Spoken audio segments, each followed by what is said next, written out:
오늘 우리에게 주시는 하나님의 말씀은 고린도후서 5장 11절에서 19절의 말씀입니다.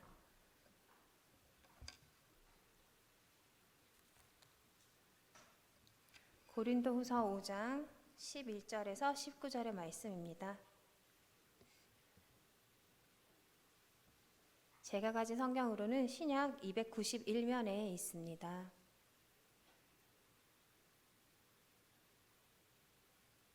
찾으신 줄 알고 교독하시겠습니다.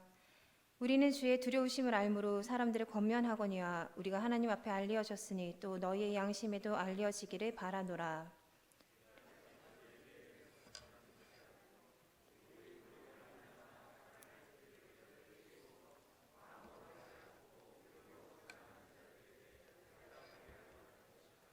우리가 만일 미쳤어도 하나님을 위한 것이요 정신이 온전하여도 너희를 위한 것이니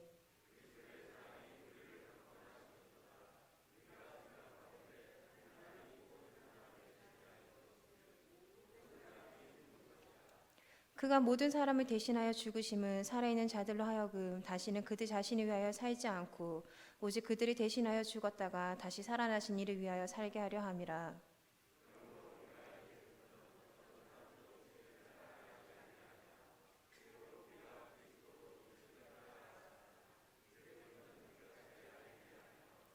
그런즉 누구든지 그리스도 안에 있으면 새로운 피조물이라. 이전 것은 지나갔으니 보라 새 것이 되었도다.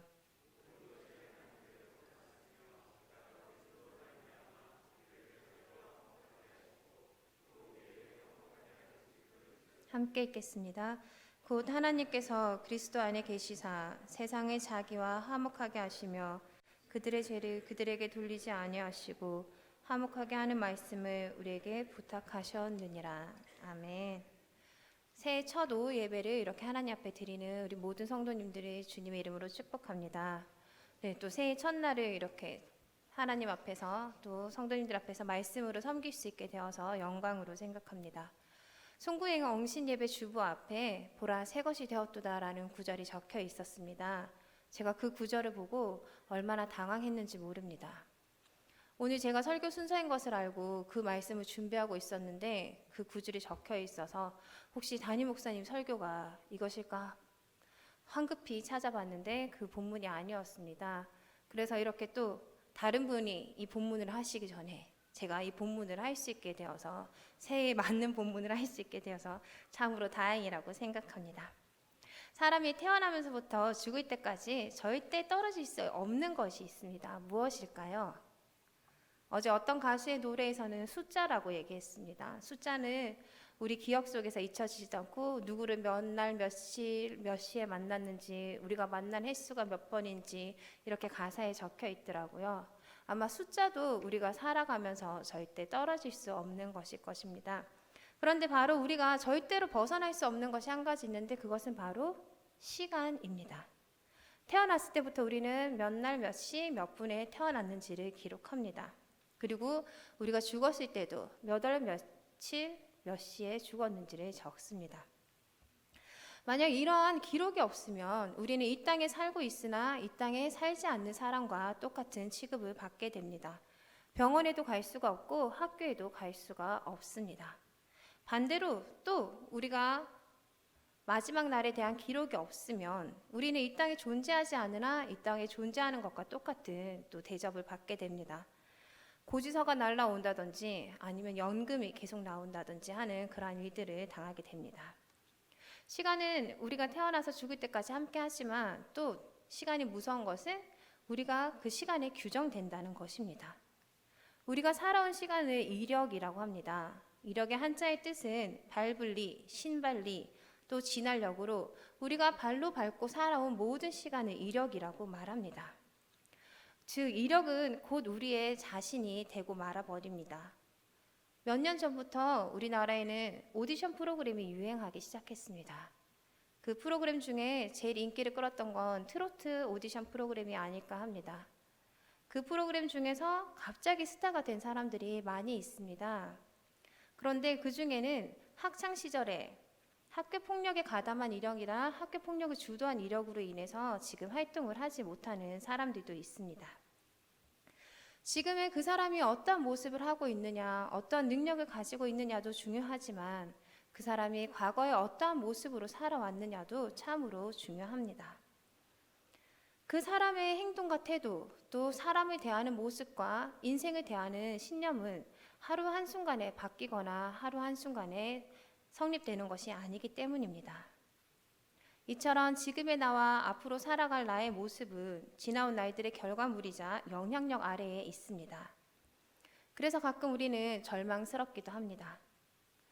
타인의 시선에서 벗어나지 못하는 것도 힘이 들지만 나 스스로도 그 시간의 고리들을 끊지 못하고 자꾸자꾸 하지 말아야 할 행동을 한다거나 벗어나고 싶은 나의 과거로 돌아가는 듯한 모습을 보일 때 우리는 참으로 좌절을 하게 됩니다. 그래서 매년 새해가 되면 우리가 꼭 하는 것이 있습니다. 바로 다짐입니다. 올해는 무엇을 해야 하겠다. 올해는 살을 빼야 되겠다. 운동을 해야 하겠다. 지출을 줄여야 되겠다. 여러 가지 다짐들을 합니다. 이것들이 작심삼일로 끝날지라도 우리는 다짐을 합니다. 다짐을 하지 않으면 새해가 오지 않는 것처럼 우리는 다짐을 하고 또 굳게 다짐을 합니다. 그러나 안타깝게도 우리의 생활 습관이 하루아침에 변하지는 않습니다.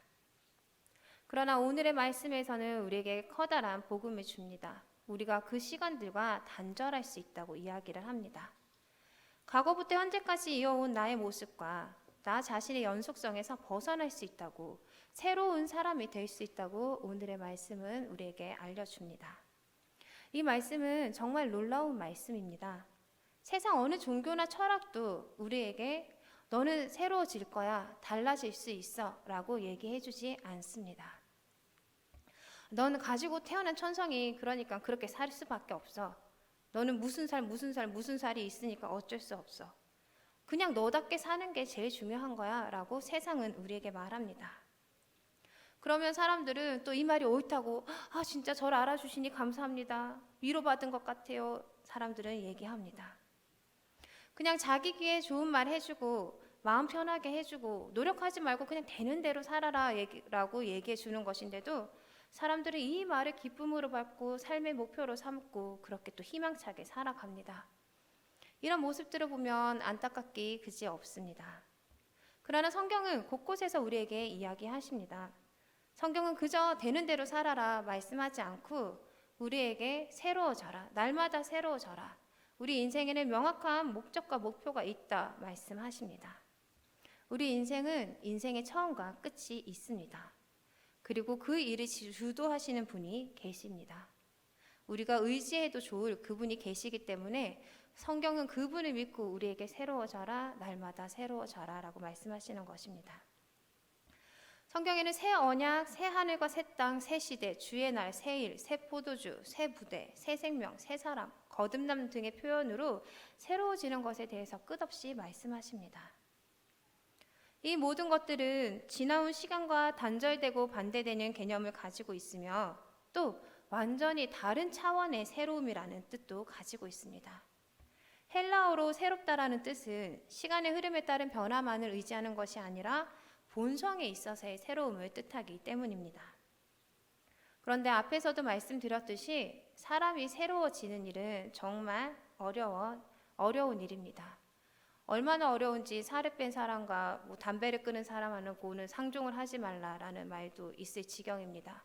그만큼 우리가 과거의 모습에서 벗어나서 새로운 내가 되는 것은 너무나도 어려운 일입니다. 새롭게 변화되지 않아도 잘 살고 있고 아무런 불편함이 없는데 왜 성경은 계속 우리에게 새로워져라 하고 말씀하고 계실까요? 성경에서 말하는 새로움의 주체는 바로 우리가 아니기 때문입니다. 내가 새로운 사람이 되고 싶다고 해서 새로운 사람이 되는 것이 아닙니다. 우리는 결과물일 뿐 우리를 새롭게 하시는 주체는 따로 계십니다. 바로 하나님이십니다. 하나님이 예수 그리스도를 통해서 우리에게 새로움을 주십니다. 하나님은 예수님을 통해서 흐르는 시간을 단절시키시고 과거의 나와 결별하도록 하시고 새로운 내가 되도록 하십니다. 성경에도 수많은 새롭게 된 사람들이 등장합니다. 그들의 공통점은 바로 예수님을 만났다는 것입니다. 성경도 예수님의 탄생 전과 탄생 후로 나누어져서 구약과 신약으로 나누어집니다. 그리고 역사의 시간도 BC와 AD, 즉 예수님이 오시기 전과 예수님이 오신 후로 나누어집니다. 예수님을 믿는 사람이든 믿지 않는 사람이든 시간의 영향력 아래 있는 사람은 지금 이미 예수님의 영향력 아래 있는 사람들입니다. 그러나 이것을 인식하느냐 인식하지 못하느냐의 차이는 천지 차이입니다.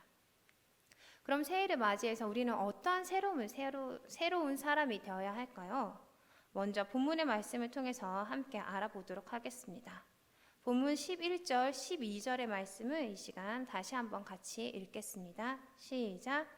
우리는 주의 두려우심을 알므로 사람들을 권면하거니와 우리가 하나님 앞에 알려졌으니 또 너희의 양심에도 알려지기를 바라노라. 우리가 다시 너희에게 자천하는 것이 아니요 오직 우리로 말미암아 자랑할 기회를 너희에게 주어 마음으로 하지 않고 외모로 자랑하는 자들에게 대답하게 하려 하는 것이라. 아멘. 오늘 말씀에는 세상에 두 부류의 사람이 있다고 말씀합니다. 마음으로 자랑하는 자와 외모로 자랑하는 자입니다. 마음으로 자랑하는 자는 하나님 앞에 알려진 사람입니다. 하나님이 주신 양심대로 살아가는 사람입니다. 즉 하나님을 모시고 하나님을 믿는 사람입니다. 복음을 받아들이고 예수 그리스도를 내 삶의 주인으로 고백한 사람들입니다. 이 세상에 하나님을 제일 귀하신 분으로 모시고 하나님 외에는, 그리스도의 복음 외에는 다른 것을 마음에 품지도 않고 자랑하지도 않는 사람입니다. 빌립보서 3장 7절에서 9절의 말씀을 함께 읽겠습니다. 시작. 그러나 무엇이든지 내게 유익하던 것을 내가 그리스도를 위하여 다 해로 여길 뿐더러 또한 모든 것을 해로 여김은 내 주 그리스도 예수를 아는 지식이 가장 고상하기 때문이라. 내가 그를 위하여 모든 것을 잃어버리고 배설물로 여김은 그리스도를 얻고 그 안에서 발견되려 함이니 내가 가진 의는 율법에서 난 것이 아니요 오직 그리스도를 믿음으로 말미암은 것이니 곧 믿음으로 하나님께로부터 난 의라. 아멘. 사도 바울은 그 당시 지금으로 말하면 최고의 엘리트 금수저였습니다. 집안부터 학벌까지 어느 것 하나 남들에게 뒤지지 않았습니다. 사도 바울도 그러한 사실을 알고 그것을 너무나 즐거워했습니다. 누구보다도 잘났다라는 신념 하나로 살아왔습니다. 신학자들은 사도 바울의 외모가 못났을 거라고 이야기를 합니다. 그러나 그것이 사도 바울에게는 아무런 문제가 되지 않았을 것입니다. 오히려 외모에 대한 콤플렉스를 자신이 가진 다른 장점들로 커버를 하였을 것입니다. 그래서 더욱더 자신의 지방과 학벌을 자랑하였을지도 모릅니다. 또 자기 자신보다 못한 누군가가 화려하고 수려한 외모를 가지고 있었다며 그는 또한 그것을 역공하였을지도 모릅니다. 게다가 종교적인 열심은 얼마나 강했던지 스스로에 의해 도취되어 있었습니다. 다른 사람을 무시하며 다른 사람들을 정죄하면서 살았습니다. 이러한 사도 바울의 모습을 상상하여 보니까 제 주변에 사도 바울이 없는 것이 얼마나 다행인 줄 몰랐습니다. 사도 바울이 이런 제 주변에 있었다면 너무나도 기분이 좋지 않았고 사도 바울만 나타나도 제가 그 자리를 피했을 것입니다. 그랬던 그가 다메섹으로 예수님을 믿는 사람들을 잡으러 신나게 달려가다가 예수님을 만난 후 180도로 달라졌습니다. 아니, 아주 다른 차원의 사람이 되었습니다. 그는 외모를 자랑하던 자신의 모습이 얼마나 취했는지 알게 되었습니다. 겉은 화려했으나 속은 텅 비어 있었던 자신을 발견했습니다. 그 텅 빈 마음을 지방과 학벌과 종교적 신념과 종교적 행위와 타인을 향한 비난과 정죄 등으로 채우면서 썩을 대로 썩어진 그 마음을 겉만 화려하게 꾸미고 있었음을 알았습니다. 그리고 더욱더 자신이 평생 자랑하며 매달리며 명성을 잃지 않으려고 노력했던 그 모든 것들이 자신에게 어떠한 유익도 생명도 주지 못함을 알았습니다. 사도 바울은 그 즉시로 자신이 붙잡고 살았던 모든 것을 배설물로 여겨버렸습니다. 자신의 배설물을 귀하다며 손에 들고 다니고 자랑하는 사람은 없습니다. 오히려 손에 묻을까, 냄새가 날까 버리고 감추기에 급급합니다. 어른들 중에도 공중 화장실에서 볼일을 못 보시는 분들이 계십니다. 화장실은 그러한 일들을 하라고 만들어진 것임에도 불구하고 화장실에서조차 자신의 배설물을 너무나 부끄러워하는 것입니다. 사도 바울은 자신이 살았던 모든 삶의 가치들을 한순간에 과감히 버리고 오직 한 가지, 이 세상에서 가장 귀한 예수님만 붙잡았습니다. 예수님을 얻기 위해, 예수님을 더 발견하기 위해, 또 예수님 안에서 자신을 발견하기 위해서 그 모든 것을 스스로 잃어버렸습니다. 그리고 세상 어떤 힘으로 살아가지 않고 오직 믿음으로 난 하나님께로부터 난 의, 구원의 은혜만을 의지하며 살게 되었습니다. 그러나 그와 반대로 외모를 자랑하는 자들이 있습니다. 물론 하나님을 안 믿는 사람들이 그렇습니다. 그런데 문제는 하나님을 믿노라 하면서도 외모를 자랑하는 사람들이 있다는 것입니다. 이는 심각한 일입니다. 하나님을 믿고 예수님을 믿는다는 것은 예수님이 내 삶의 주인이십니다 라는 것을 인정한 뜻입니다. 그리고 내가 살아가는 모든 순간들이 하나님 안에 있기에 그렇기에 나는 안전합니다 라고 고백하는 사람들입니다. 삶에 어떤 위기가 있더라도, 목숨이 경각에 달렸다 하였더라도 하나님의 선하심을 고백하고 하나님의 뜻을 구하는 자들입니다. 그러나 외모로 자랑하는 자들은 이러한 삶을 살 수가 없습니다. 아니, 이러한 삶이 있다는 것조차 알 수 없습니다. 하나님을 믿는 것도 예수님을 믿는 것도 다 나 자신을 위해서입니다. 예수님을 믿는 유일한 목적이 이 땅에서 복받고 잘 사는 것입니다. 마음의 위안을 얻는 것입니다. 현재 처한 문제들을 해결받는 것입니다. 물론 이 일들은 예수님 안에서 다 가능한 일들입니다. 그리고 예수님은 이 일들을 다 해주십니다. 그러나 이것이 예수님을 믿는 것의 전부는 아닙니다. 더 깊고 더 넓은 예수님의 능력과 사랑이 있습니다. 하지만 외모로 자랑하는 자들에게는 육신의 복을 받는 일만이 예수님을 믿는 유일한 목적이 되어버립니다. 또 외모로 자랑하는 자들이 가진 문제는 하나님의 은혜만이 100%가 되지 않습니다. 그들 역시 하나님을 안다고 말합니다. 예수님의 십자가의 능력도 고백합니다. 그러나 하나님의 말씀을 붙잡지 않고 자신의 경험과 자신의 판단을 붙들고 살아갑니다. 종교적 행위와 전통을 더욱 따릅니다. 거기에 더해서 자신의 육신적인 의와 자랑도 함께 붙들며 살아갑니다. 믿는 자들에게는 오직 하나님의 말씀과 은혜만이 있을 뿐입니다. 하나님의 말씀 안에 그 말씀대로 살기를 다짐하며 내가 가진 모든 것이 하나님께로부터 온 것임을 고백합니다. 그리고 주신 분도 하나님이시고 또 도로 취하여 가실 분도 하나님이시라는 것을 알고 하나님 앞에 겸손한 마음으로 살아갑니다. 구약에는 수많은 왕들이 등장합니다. 그 왕들 중에는 하나님을 잘 못 믿은 왕들도 있고 하나님을 아주 잘 믿은 왕들도 있습니다. 그런데 하나님을 잘 믿는 왕이라고 했던 다윗과 히스기야도 이러한 잘못을 범했습니다. 하나님을 자랑하지 않고 자신의 업적과 자신의 부를 자랑한 적이 있습니다. 다윗은 나라가 부강해지고 인구가 많아지자 자신이 나라를 잘 다스려서 그렇게 된 것처럼 생각하여 인구 조사를 하였습니다. 그래서 예전에 비해 얼마만큼 사람이 늘었는가, 하하, 내가 정말 유능한 임금님이구나 라고 평가를 받기 원했습니다. 또 히스기야는 바벨론의 사신들이 자신을 찾아오자 강대국 왕이 자신을 인정해 준 것이 너무나 신이 나서 자랑할 모든 것은 다 자랑하고 말았습니다. 왕궁에 있는 것을 비롯해서 군대에 있는 무기고까지 모두 보여주었습니다. 죽을 뻔한 병에서 낫게 하신 이도 하나님이신데 그 모든 것이 자신이 잘나서 된 것처럼 히스기야도 의기양양했던 것입니다. 이처럼 하나님의 은혜를 잊고 모든 것이 나의 능력과 나의 잘남 때문이라고 생각하는 것은 한순간입니다. 하나님의 은혜만이 100% 되지 않는 삶은 전적으로 육신을 의지하는 삶과 같은 것입니다. 우리가 살아가면서 늘 경계해야 할 부분이 이것입니다. 현대는 자신을 부각시켜야 하는 그런 분위기 속에서 살고 있습니다. 사진을 찍어도 실물보다 다리가 더 길게 나와야 하고, 그래서 사진을 잘 찍는 방법들이 얼마나 많이 나와 있는지 모릅니다. 그리고 맛없는 음식을 먹어도 엄청 맛있고 분위기 좋은데 갔다 온 것처럼 또 사진을 찍어서 SNS에 또 올려야 합니다. 우리가 하는 일거수일투족을 남들보다 더 멋져 보이게, 남들보다 더 빛나 보이게, 별거 아닌 것이 별거인 것처럼 보이게끔 우리는 얼마나 노력을 하며 살고 있는지 모릅니다. 이러한 분위기 속에서 살아가는 우리 믿음의 성도님들은 어느 순간에도 모든 것이 하나님의 은혜입니다 라는 고백을 할 수 있도록 자신을 훈련해야 합니다.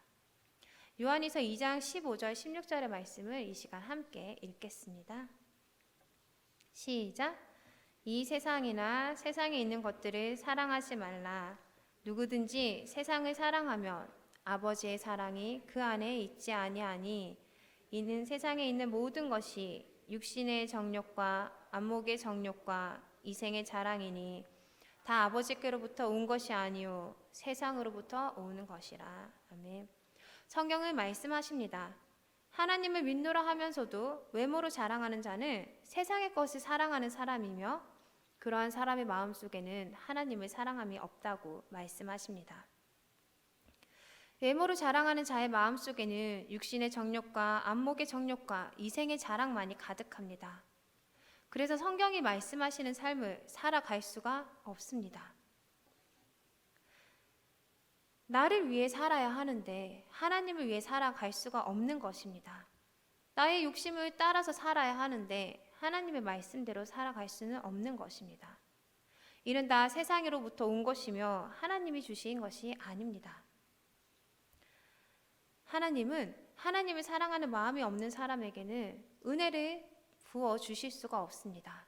왜냐하면 은혜를 부어 주어도 그 사람은 하나님의 은혜를 받을 마음의 공간이 없기 때문입니다. 하나님의 은혜도 자신의 의로 바꾸어서 자신을 자랑하기에 바쁘게 되기 때문입니다. 세례를 받는 우리 모두는 하나님 앞에서 우리의 외모로 자랑하는 자의 모습을 버려야 합니다. 그럼 어떻게 해야 할까요? 어떻게 해야 우리는 지금까지 우리가 살아왔던 모습을 버리고 내 마음에 조금이라도 있는 그러한 교만의 마음을 버릴 수가 있을까요? 그 방법은 유일한 한 가지 방법, 예수 그리스도를 새롭게 아는 것입니다. 예수님이 내 삶에 오셔서 무엇을 행하셨는지를 우리는 알아야 합니다. 예수님은 날 위해 이 땅에 오셔서 내 대신 내 죄값인 십자가를 지고 돌아가셨습니다. 내가 받아야 할 죄에 대한 그 벌을 예수님이 대신 받으셨습니다. 그리고 멀어졌던 하나님과의 나와의 관계를 가깝게 하셨습니다. 화목하게 하셨습니다. 늘 듣던 말씀이죠. 매우 잘 알고 계신 말씀이실 것입니다. 그러나 이제는 이 말씀이 그냥 역사적인 말씀으로 성경에 있는 말씀으로만 생각해서는 안 됩니다. 이제는 그리스도를 육신대로 아는 것에 그쳐서는 안 됩니다. 예수님은 하나님과 우리 사이를 가깝게 해주셨습니다. 그것도 매우 가깝게 해주셨습니다. 이 세상 누구보다도 가깝게 해주셨습니다. 이제는 이 말씀이 우리에게 실제가 되어서 역사해야 합니다. 우리는 가끔 이 사실을 간과하며 살아갑니다. 수많은 사람들이 가까이 계신 하나님에 대해서 오해를 하며 살아갑니다. 하나님은 내 인생을 관망하시는 분, 날 시험하시고 내 인생을 가지고 장난치시는 분처럼 생각되기도 하고 내가 하는 모든 것마다 시시껄껄 반대하시는 분으로 생각하기도 됩니다. 하나님을 믿는다 하면서도 하나님에 대한 부정적인 인식과 원망과 섭섭함이 우리 마음속엔 가득합니다. 몸은 교회에 와 있지만 마음은 하나님과 멀어진 것입니다. 사회적 거리도 이제는 끝나가고 있습니다. 그런데 우리는 하나님과의 거리 두기를 하고 있습니다. 한번 멀어진 거리는 좁혀지기가 쉽지 않습니다. 하나님에 대한 원망과 불편함을 가지고 살아가는 것도 쉽지 않습니다. 마음이 불편합니다. 그래서 더 하나님한테 벌받고 있어서 내 인생이 이런가 하는 죄책감과 정죄감도 듭니다. 그래서 더욱더 하나님 앞에 가까이 갈 수 없는 죄인처럼 느껴집니다. 그러나 이때도 우리는 기억해야 합니다. 예수님이 하나님과 우리 사이를 이미 화목하게 하셨습니다. 우리가 하나님께 다가가지 못하는 것이지 하나님은 언제나 그 자리에 계신 분입니다. 내 옆에 계시고 지금 나와 함께 하십니다. 하나님은 이미 내가 하나님께 상처받은 거, 하나님에 대해서 섭섭해하는 거, 내가 힘들어하는 거, 내가 지쳐있는 것도 다 아십니다. 그 마음 그대로 하나님 하고 부르면 되는데 그 일이 너무나도 어렵습니다. 선악과를 따먹고 나무 사이에 숨은 아담과 하와처럼 말라버리면 그만일 나뭇잎으로 스스로 옷을 만들어 입고는 그것을 가리느라 불안과 공포에 사로잡혀 있습니다. 하지만 우리는 언제나 하나님을 하나님 아버지라 부를 수 있습니다. 어떠한 상황 가운데서도 우리는 하나님을 찾을 수 있습니다. 영적으로 불안할 때, 내 자신이 온전치 못할 때, 믿음에 대한 회의가 들 때, 삶이 힘들어 도저히 그 짐을 지고 갈 수 없을 때, 혼자 버림받은 것처럼 느껴질 때, 죄책감과 정체감에 빠져 있을 때, 또 기쁠 때, 또 내가 스스로 한없이 사랑스럽고 자랑스러울 때, 그 어느 순간이고 우리는 하나님을 부를 수 있고 또 우리를 찾아오시는 하나님을 만날 수가 있습니다. 예수님이 하나님과 우리 사이를 그렇게 만들어 주셨기 때문입니다. 이 사실을 인정하기만 하면 이 말씀은 우리 삶에서 실제가 됩니다. 우리는 언제나 그리스도 안에서 새로운 피조물이 될 수 있습니다. 매일매일 반복되는 삶이지만 어제의 나와 오늘의 나는 똑같은 것 같지만 예수 그리스도를 힘입어 하나님 아버지를 부를 때 우리는 새로운 피조물이 됩니다. 나를 사랑하시는 하나님의 사랑을 날마다 느낄 수 있습니다. 날마다 새 생명 가운데 살아갈 수 있습니다. 어린이 찬양 중에 예수님을 생각해 보세요. 나를 얼마나 사랑하시는지 예수님을 생각해 보세요. 내게 얼마나 친절한지 라는 이런 찬양이 있습니다. 우리가 그리스도 안에 있으면 이 가사처럼 나를 사랑하시는 하나님, 내게 친절하신 하나님을 매일매일 만날 수 있습니다. 예수님의 십자가는 언제고 우리가 달려갈 수 있는 피난처입니다. 그리고 예수님의 십자가를 달려가서 우리는 하나님을 와락 껴안을 수 있습니다.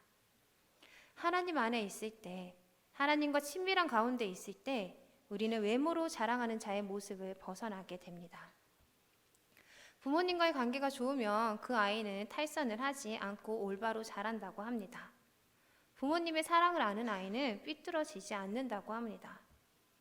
하나님과의 관계가 좋으면 우리는 외모로 자랑하는 자의 삶을 살 수가 없습니다.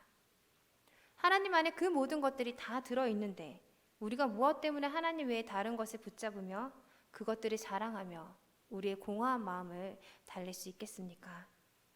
예수님의 십자가가 이 세상에서 가장 고귀한 가치인데 그것 외에 다른 것을 자랑할 필요가 있겠습니까? 예수 그리스도로 인해 하나님의 자녀가 되었고 하나님을 소유한 사람이 되었습니다.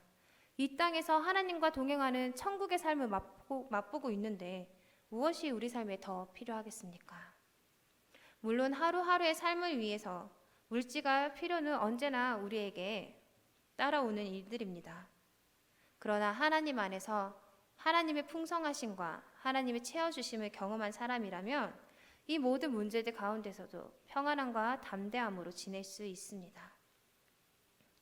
모든 상황 가운데 내 힘으로 쓰려고 노력하고 안간힘을 쓰는 것이 아니라 하나님을 의지하며 참고 인내할 수 있습니다.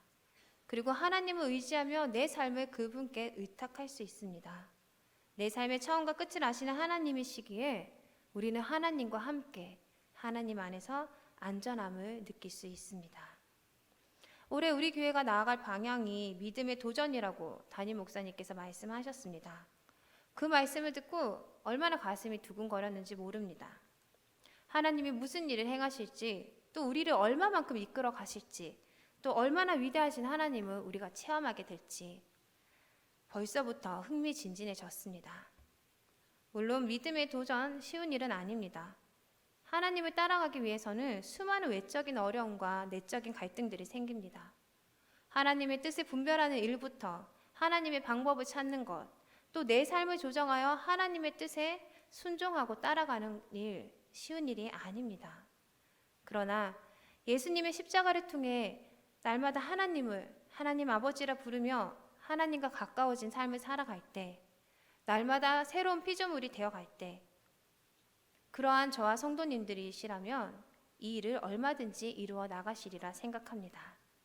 올 한 해 예수님을 육신대로 알지 않고 내 삶도 육신대로 알지 않고 예수님이 십자가에서 이루신 하나님과의 화목 가운데서 날마다 새로운 하나님의 자녀로 살아가시는 저와 성도님들이 되시기를 주님의 이름으로 축복합니다. 이 시간 함께 기도하시겠습니다. 새날을 주신 하나님 감사합니다. 올해도 어김없이 이어지는 삶이 아니라 예수 그리스도를 육신대로 알아가는 삶이 아니라 날마다 하나님을 새롭게 인식하고 하나님을 만나고 경험하는 삶을 살게 하여 주시옵소서. 외모로 자랑하는 자가 되지 않고 온전히 하나님으로 인해 살아가는 우리 믿음의 작전중앙교회 모든 식구들이 되게 하여 주시옵소서. 예수님의 이름으로 기도합니다. 아멘. 이 시간 찬송가 453장 부르시겠습니다. 부르신 후에 담임 목사님 나오셔서 축도해 주시겠습니다.